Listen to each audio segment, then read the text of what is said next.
నకిలీ మద్యం ఏర్లై పారుతా ఉందని చెప్పి పత్రికలు, ఎలక్ట్రానిక్ మీడియా పుంకాలుగా వార్తలు రాస్తూ ఉన్నాయి. వాళ్ళు వార్తలు ఇస్తూ ఉంటే మరి ఎక్సైజ్ శాఖ మంత్రి అయినటువంటి కొల్లూరు రవీంద్ర గారు ఏమైపోయారు, ఎక్కడికి వెళ్ళిపోయారు? ఈ నకిలీ మద్యం సూత్రధారి అని పోలీసులు చెబుతున్నటువంటి టీడీపీ నాయకుడు ఇతర రాష్ట్రం నుంచి ఇతర దేశాలకు పారిపోయి నాకు అనారోగ్యంగా ఉంది అని చేసినటువంటి ప్రకటన వెనకాల ఎవరి హస్తం ఉంది? అది కొల్లూరు రవీంద్ర గారు సమాధానం చెప్పాలని మేము అడుగుతూ ఉన్నాం.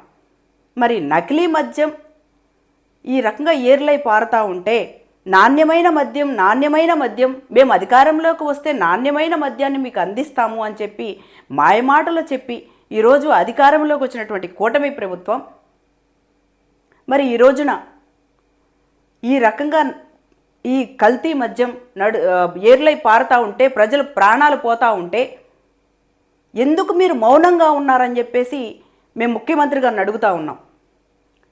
స్త్రీశక్తి అని చెప్పి ఈ స్త్రీల తాళిబొట్లు ఉంటాయో లేదో అనే విధంగా ఉన్నటువంటి పరిస్థితి ఈ రాష్ట్ర పరిస్థితి.